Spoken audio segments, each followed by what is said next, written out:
Hello everyone, welcome to my YouTube channel. कैसे हैं आप? होपफुली सभी बढ़िया होंगे और स्टडी भी बहुत बढ़िया चल रही होगी। पास्ट की क्लास में हमने 1 से लेके 50 PYQ को हमने डिटेल में समझ लिया था और अभी हम क्या कर रहे हैं, एसएससी जेई 2025 के लिए हम PYQ को सॉल्व कर रहे हैं डिटेल्स में। और ये किस सब्जेक्ट के PYQ हम सॉल्व कर रहे हैं? बिल्डिंग मटेरियल एंड कंस्ट्रक्शन के हम PYQs सॉल्व कर रहे हैं। तो ये ओवरव्यू था, जैसा हमने पास की क्लास में भी डिस्कस किया था कि बिल्डिंग मटेरियल हम एसएससी जेई की PYQ सॉल्व करेंगे और ये हमने सिलेबस भी डिस्कस किया हुआ था। तो हम स्टार्ट करते हैं क्वेश्चन नंबर 51 से। क्वेश्चन नंबर 51 क्या बोल रहा है? What is the thickness inches में of the one brick wall made up of traditional brick? किसकी बात कर रहे हैं? ट्रेडिशनल ब्रिक की। तो हमने सबसे पहले यहाँ पे ब्रिक में दो टाइप देखा हुआ था, ठीक है। ये तो याद ही होगा आप लोगों को और आंसर भी अब तक कमेंट सेक्शन में आ जाना चाहिए। हमने दो टाइप की यहाँ पे ब्रिक को देखा हुआ था। कौन कौन सी? एक तो हमने देखे हुए थे ट्रेडिशनल और दूसरी हमने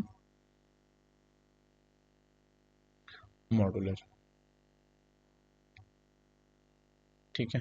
ट्रेडिशनल में भी हमने दो टाइप से देखे हुए हैं, एक स्टैंडर्ड और दूसरी नॉर्मल। सेम मॉड्यूलर जो ब्रिक है इसमें भी हमने टू टाइप्स में देखे हुए हैं, एक स्टैंडर्ड और एक नॉर्मल में। क्लियर है? इसमें स्टैंडर्ड जो है उसका साइज कितना था? 23/11/6/8.6। नॉर्मल में 24/12/8.6। वहीं स्टैंडर्ड की साइज हमारे क्या थी? 19/9/9। और वहीं पर नॉर्मल में 20/10/10। बट ये विदाउट मोटार था हमारा और ये विथ मोटार के साथ। तो हमारा क्वेश्चन क्या बोल रहा है? व्हाट इज द थिकनेस, किसमें? इंचेस में। तो यहाँ पे हम जो ट्रेडिशनल ब्रिक की बात कर रहे हैं, यहाँ पे ये जो डायमेंशन है ये हमारे इंचेस में ही है। थिकनेस कितनी है इसकी? 8.6। कैसे? लेंथ, विड्थ, हाइट या फिर थिकनेस। तो लेंथ कितनी है यहाँ पे? 23। विड्थ कितनी है? 11.6। और हाइट या थिकनेस कितनी है? 8.6। जो सारे डायमेंशन है वो हमारी इंचेस में है। किस में है? इंचेस में है।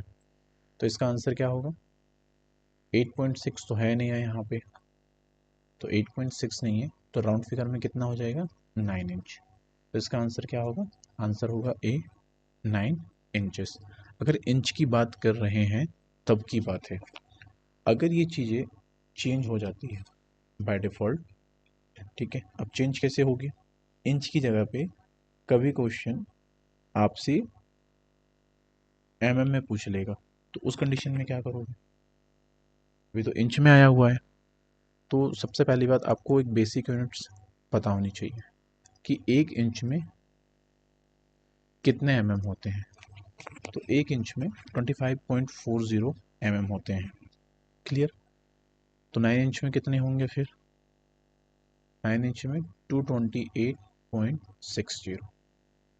ठीक है, कितना हो जाएगा? 228.60 बट राउंड फिगर में आप 230 इसको कर सकते हैं।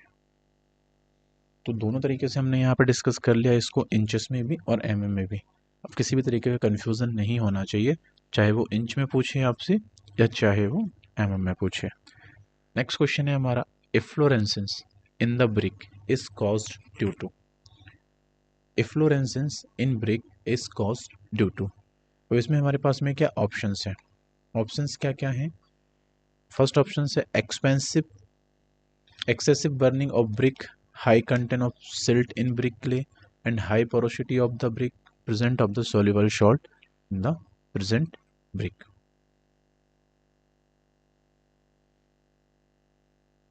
तो इफ्लोरेसेंस के बारे में हम समझ लेते हैं कि इफ्लोरेसेंस होता क्यों है और ये ज़्यादातर जनरेट क्यों होता है ब्रिक में, ये आता क्यों है। ठीक है,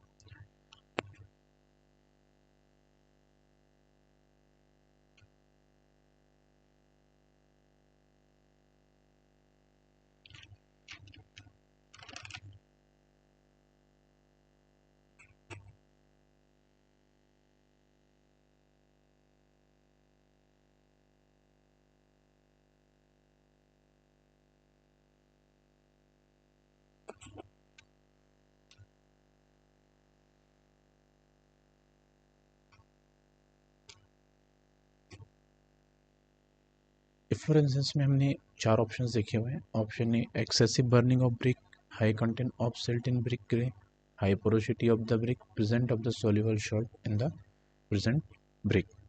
ठीक है, तो हम समझ लेते हैं पहली बात तो कि इफ्लोरेसेंस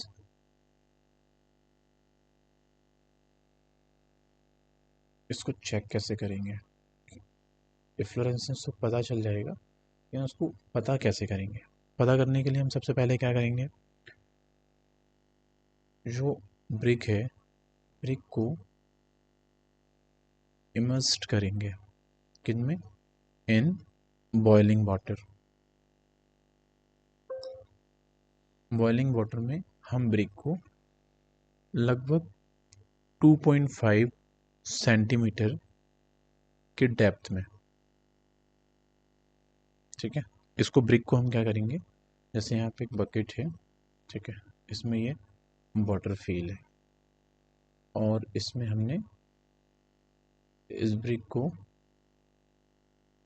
इमर्स्ड कर दिया। ठीक है, तो हमने इमर्स कर दिया और ये जो वाटर है ये बॉइलिंग वाटर होगा और इसका जो टेम्परेचर है ड्यूरिंग द, जब हम ब्रिक को पानी के अंदर डुबो देंगे बेसिकली, तब उस टाइम पे हमारा जो टेम्परेचर होगा, जो मेंटेन टेम्परेचर हम रखेंगे 93.2 डिग्री सेल्सियस।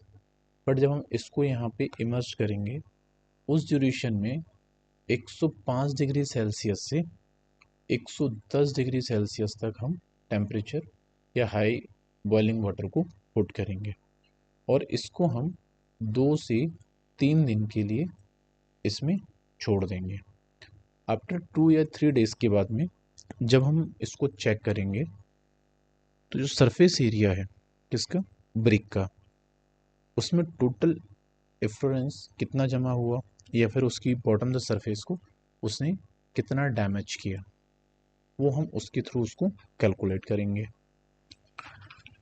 इसमें हम बेसिकली 5 टाइप से कैटेगरी होती है। एक होती है नील, दूसरी होती है slight,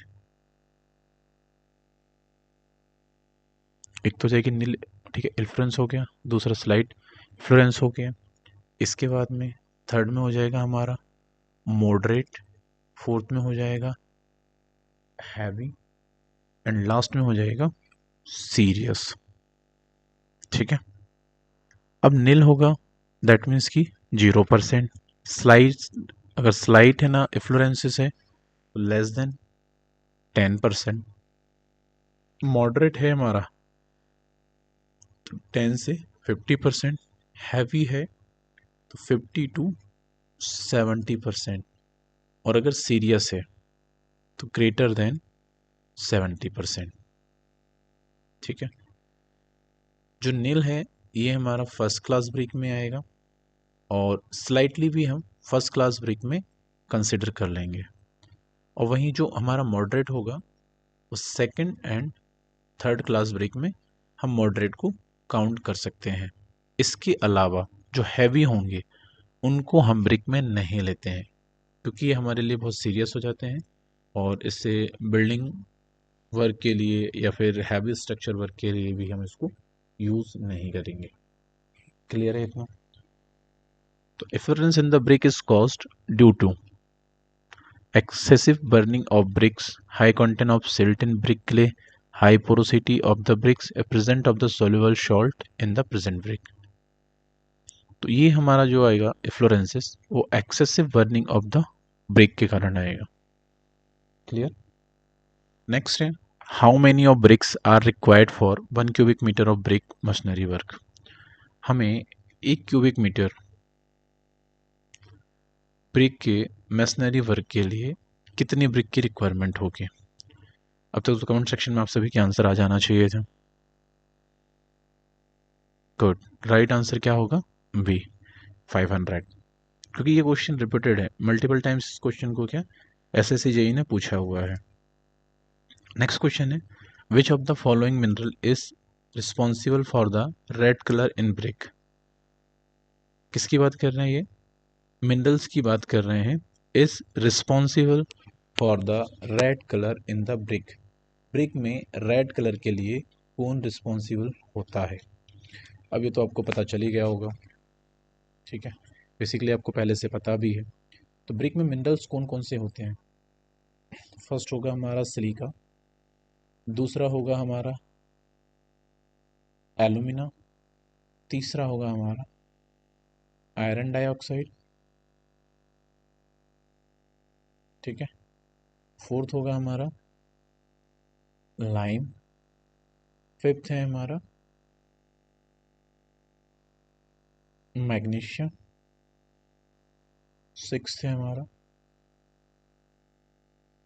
alkalis.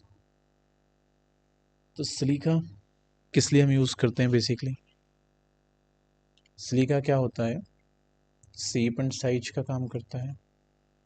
Shape and size silica की हेल्प से मिलती है और इसी से स्ट्रेंथ भी इंक्रीज करने का काम करता है। एल्यूमिना क्यों हमें ऐड करते हैं, एल्यूमिना क्या करता है, हमारी वर्केबिलिटी को बढ़ाता है। शेप एंड साइज में भी एल्यूमिना हमारी हेल्प करेगा, लेकिन जो मेजर रोल प्ले करेगा हमारा, वो करेगा हमारा किसके लिए, वर्केबिलिटी को बढ़ाने के लिए।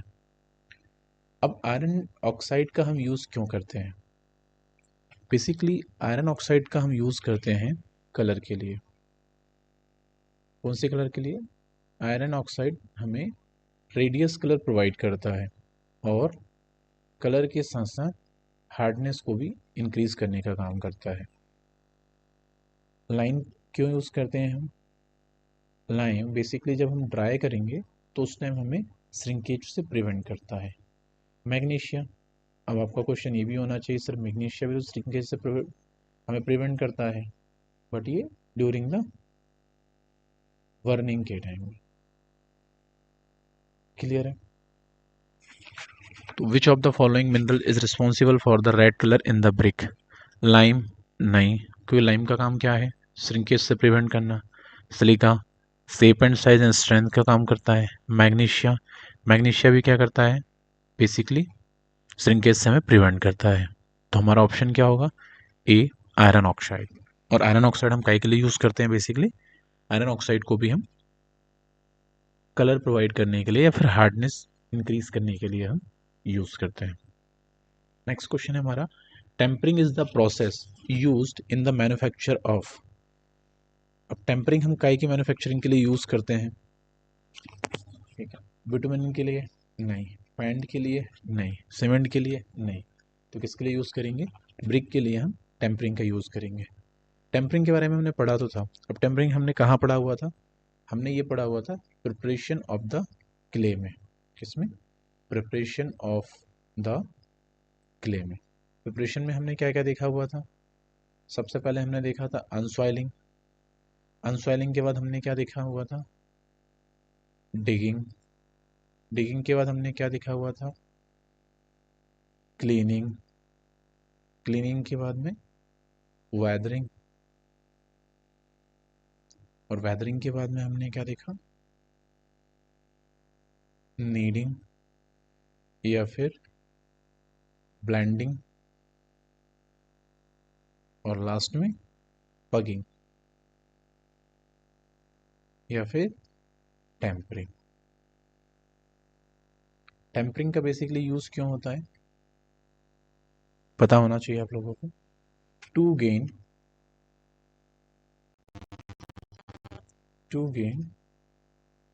प्लास्टिसिटी,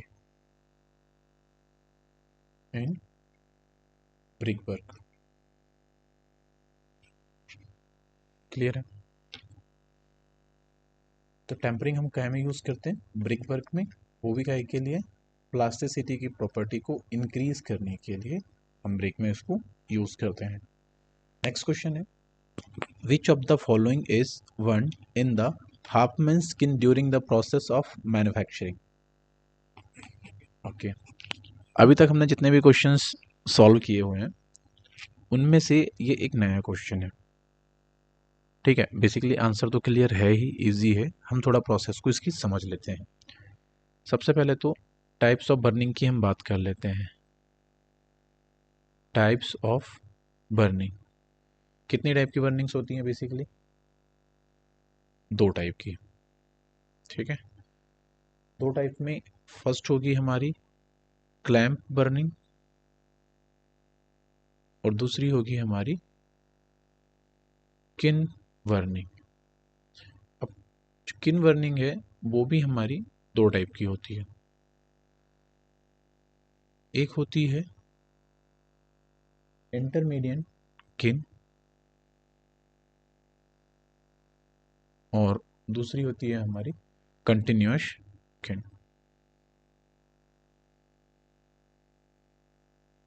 अब जो इंटरमीडिएट क्लीन है वो भी हमारी बेसिकली 2 टाइप की होगी। इसके अंदर में एक होगी हमारी अप ड्रॉट किन और दूसरी होगी हमारी डाउन ड्रॉट किन। कंटिन्यूअस जो किन है वो बेसिकली हमारे पास में 3 टाइप से होंगे, जिसमें से एक है हॉपमैन किन और दूसरी है बुल ट्रेंच किन। तीसरी होती है हमारी टनल किन। इसको डिटेल में पढ़ेंगे, लेकिन फिलहाल टाइप्स ऑफ बर्निंग से ये क्वेश्चन हमारा सॉल्व हो जाएगा, तो हम फिलहाल इसको इसी के लिए इतना समझेंगे। तो which of the following is burnt in the Hoffmann kilns during the process of manufacturing? Vitamins के लिए नो, क्लिंकर के लिए नो, वार्निश के लिए नो, तो किसके लिए? ऑप्शन बी, ब्रिक्स के लिए। नेक्स्ट क्वेश्चन है हमारा, water absorption for class A type of roof tiles is? Water absorption for class A type of roof tiles is? Option A 14% to 19%। Next question है, the dimension for special shape of clay are given. अब इसमें अलग अलग option हमें दिए हुए हैं। Option A IS 14641969, IS 3951 1975, IS 3461 1966 और IS 6165 1971। पहला IS है हमारा 14641969। इसको हम किसके लिए यूज करते हैं? इसको हम यूज करते हैं basically clay ridge and ceiling tiles के लिए। दूसरा ये कोड क्या है हमारा 3951। इसको हम किस लिए यूज करते हैं? इसको हम यूज करेंगे hollow clay tiles for floors and roofs. Third IS code है हमारा 34611966। इसको हम किस लिए यूज करते हैं? इसको हम यूज करेंगे इंडियन स्टैंडर्ड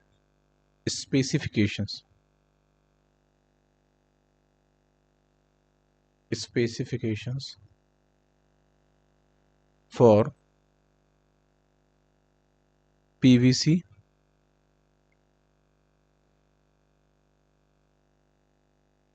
फ्लोर टाइल्स। और लास्ट IS कोड है हमारा 61651971। इसको हम किस लिए यूज करते हैं? Dimensions for spaces shape of clay bricks.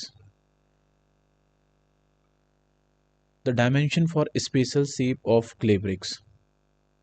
तो हमने चारों IS कोड देख लिए।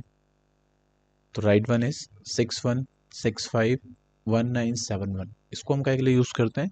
Dimension for the special shape of clay brick के लिए हम इस IS कोड का यूज करते हैं।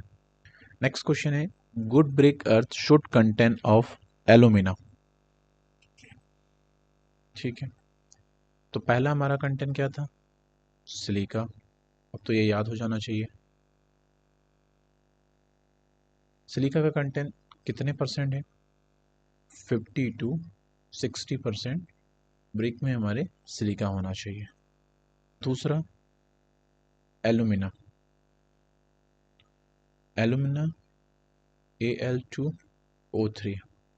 एलुमिना कितने परसेंट होना चाहिए?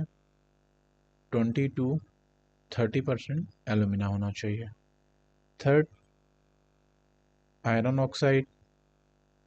तो ये सारे नाम आपको क्या बहुत स्पीडली याद हो जाना चाहिए, क्योंकि अब मैं लगभग तीसरी बार सेम चीज डिस्कस कर रहे हैं।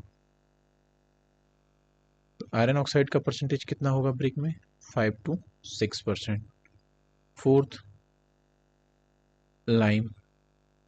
लाइम का क्या परसेंटेज है? 3 to 4%।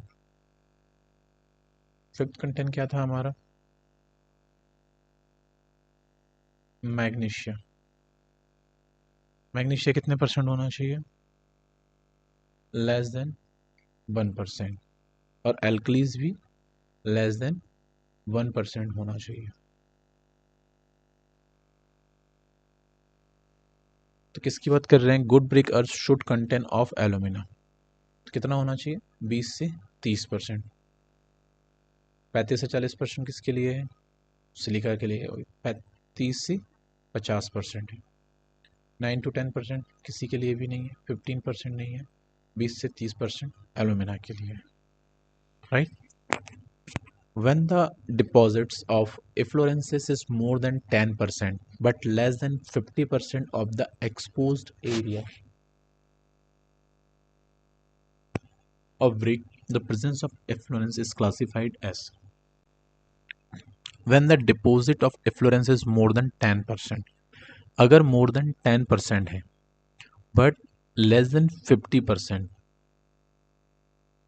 of the exposed area of brick, the presence of efflorescence is classified as. तो हमने efflorescence को क्या हुआ था? 5 कैटेगरी में डिवाइड किया हुआ था। एक है हमारी नील, दूसरी है स्लाइट, तीसरी है मॉडरेट, फोर्थ है हमारी हैवी, और फिफ्थ में है सीरियस।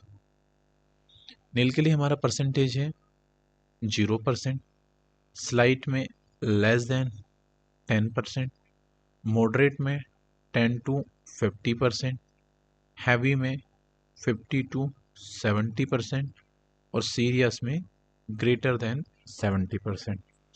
तो हमारे क्वेश्चन ने क्या पूछा हुआ है? When the deposit of efflorescence is more than 10% but less than 50% of the exposed area of brick, the presence of efflorescence is classified. Slide में हमारा कितना परसेंट होता है? Less than 10%। मॉडरेट में क्या होगा हमारा? 10 to 50%, हैवी में 50 to 70% और सीरियस में क्या होगा हमारा? Greater than 70%। तो क्वेश्चन को फिर से रीड करो एक बार। मोर देन 10%, तो मोर देन 10% हमारा कहाँ आ रहा है? मॉडरेट में आ रहा है। और लेस देन 50% ये भी हमारा मॉडरेट में आ रहा है। तो हमारा आंसर क्या होगा? B, moderate. नेक्स्ट क्वेश्चन है, identify the name of the shape of the brick shown in the given figure. अब ये फिगर दिख रहा है, इसके हिसाब से आपको बताना है शेप ऑफ द ब्रिक कौन सा है ये और किसके लिए यूज किया जाता है। तो देखते से ही आपको सॉल्व हो जाना चाहिए बेसिकली, क्योंकि ये हम बहुत डेप्थ में इसको पढ़ चुके हैं।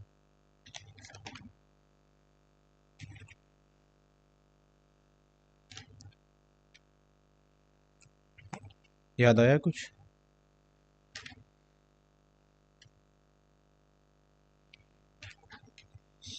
देखो, बुल नोज, बुल नोज में क्या होता है, ब्रिक में कॉर्नर में कर्व होता है और ये किसके लिए यूज की जाती है, एस्थेटिक लुक के लिए बुल नोज ब्रिक का हम क्या करते हैं, यूज करते हैं। ये तो क्लियर हो गया कि बुल नोज तो नहीं होगी, क्यों, क्योंकि इसमें पूरी ब्रिक का कर्व नहीं है। ठीक है, नेक्स्ट है हमारा क्वीन क्लोजर। क्लोजर हमने पढ़ा हुआ था 3 टाइप के, याद करो।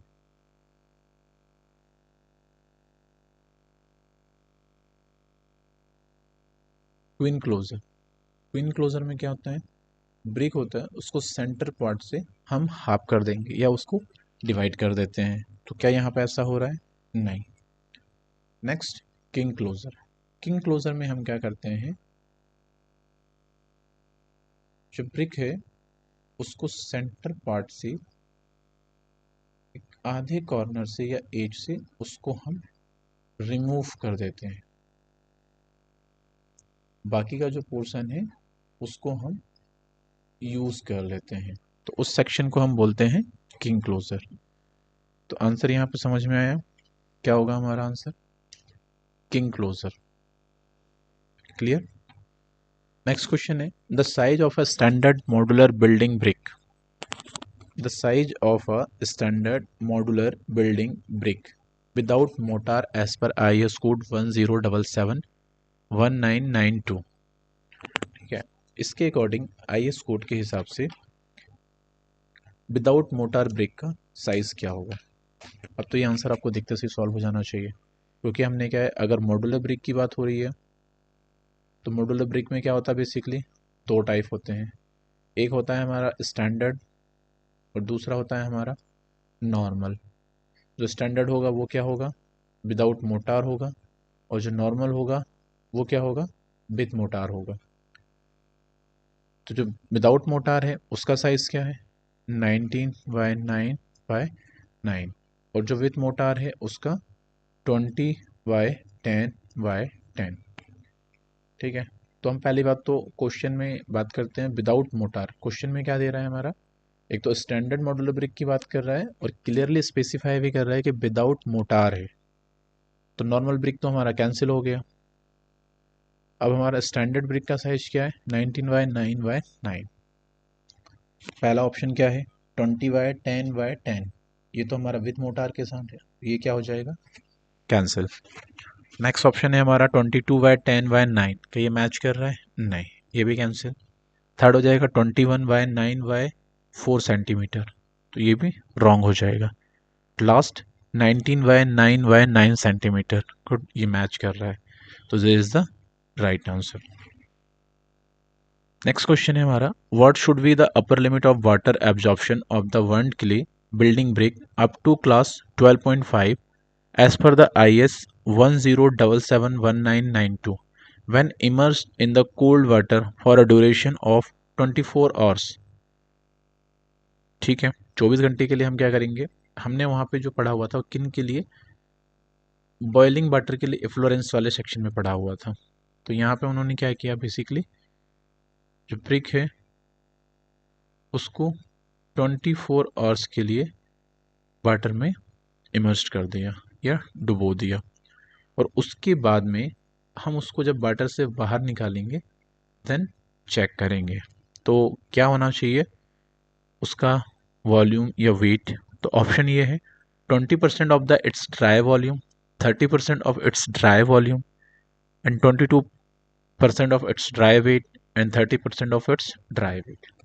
तो बेसिकली जब हम इसको वाटर से बाहर निकालेंगे तब हम इसका वेट करेंगे। तो पहली बात तो क्लियर हो गया, वॉल्यूम के थ्रू होने वाला नहीं है, तो ऊपर के दोनों क्या हो गए, गलत।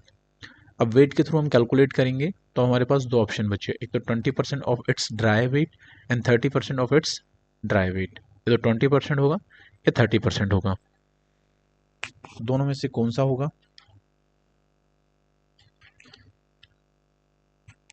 बेसिकली 12.5, ठीक है। 12.5 क्लास जो है हमारी, वो फर्स्ट क्लास ब्रिक के लिए आएगी। फर्स्ट क्लास ब्रिक में उसकी जो कंप्रेसिव स्ट्रेंथ है 10.5 मेगा पास्कल होगी। कितनी होगी? 10.5 मेगा पास्कल होगी। तो ए ग्रेड के लिए कितना होगा हमारा? 20% ऑफ इट्स ड्राई वेट, या फिक्स है। बेसिकली इससे कम ही होता है, 15 to 16% होता है, but should not be more than 20%। Next question, the minimum average compressive strength of common bunch class brick of class 3.5 as per IS 1077-1992। इसमें हमारे पास में चार ऑप्शन है, 3.5 न्यूटन पर centimetre square, 3.5 newton per M M square, और 3.5 KG पर centimetre square, और 3.5 KG पर एम एम स्क्वायर। सभी 3.5 है, बट यूनिट हमारे पास में डिफरेंट डिफरेंट है। तो क्लास में हम सबसे पहले समझ लेते हैं हमारे पास बेसिकली कितनी क्लास की ब्रिक होती है। 3.5, 5, 7.5, 10, 12.50, 15, 17.50, 20, 25, 30, 35।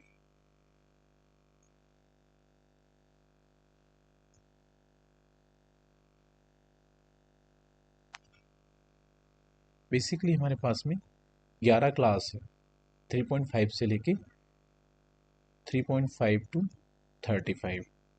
तो 3.5 के बाद 5, 5 से 7.5, फिर 10, 12.5, और सभी की जो कंप्रेसिव स्ट्रेंथ है,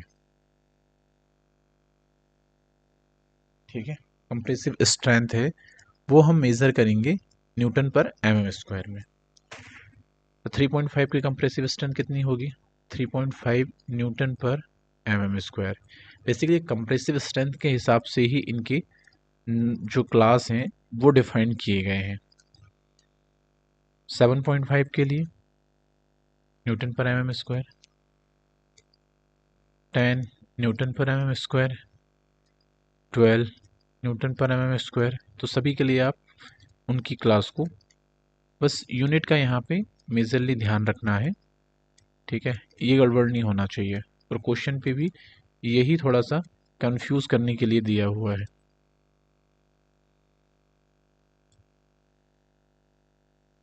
ये 25 मिस हो गया यहाँ पे, 25 Newton per M M square, और last 35 Newton per M M square. तो फर्स्ट में हमारी यूनिट क्या है? 3.5 न्यूटन पर सेंटीमीटर स्क्वायर, सेकंड केजी पर सेंटीमीटर स्क्वायर, तो दोनों क्या हो गए, गलत हो गए। थर्ड में केजी पर एम एम स्क्वायर, ये भी गलत हो गया। Last 3.5 newton per M M square, ये हमारा राइट आंसर।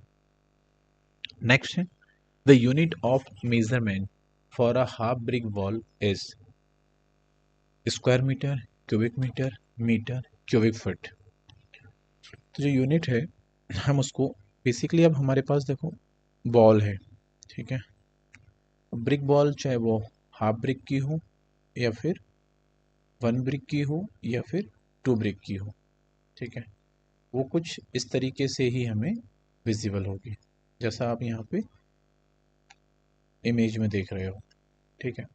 तो हमें ये बाहर से देखने में पता चल रहा है कि हाफ ब्रिक है या 1 ब्रिक है या 2 ब्रिक है, नहीं, देखने में पता नहीं चल रहा है।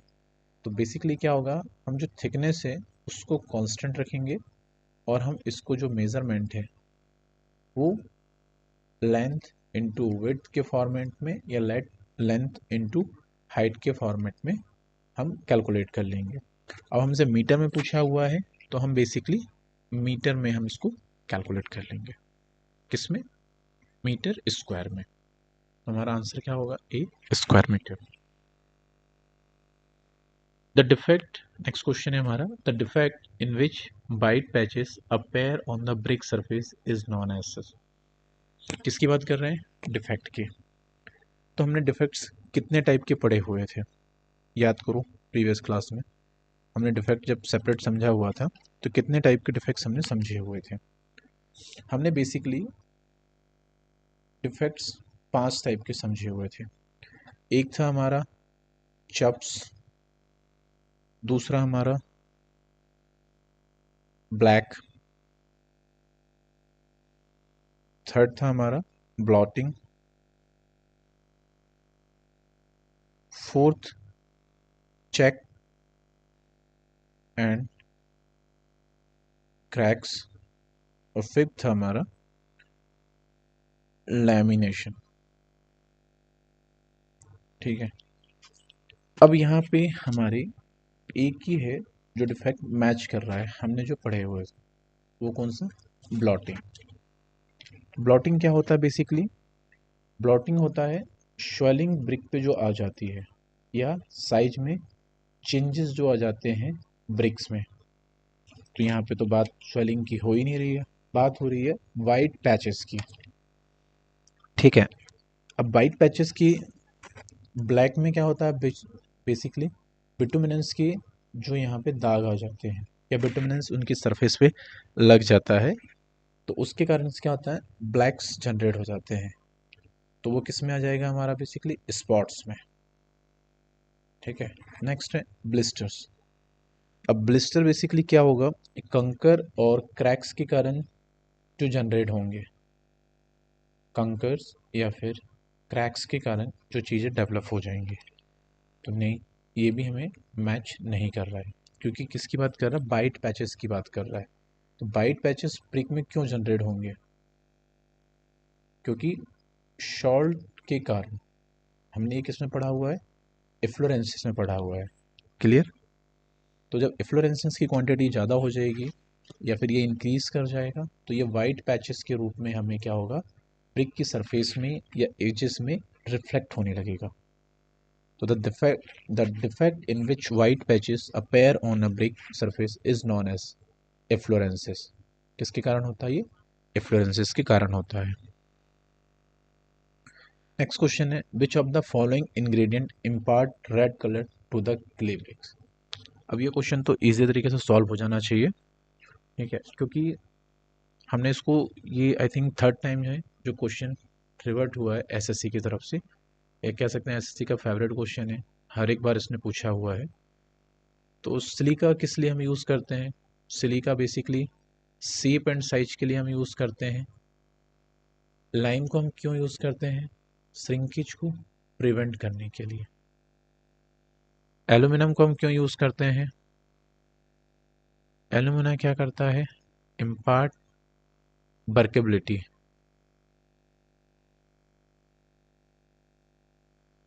और आयरन ऑक्साइड क्या करता है? रेडिश कलर प्रोवाइड करता है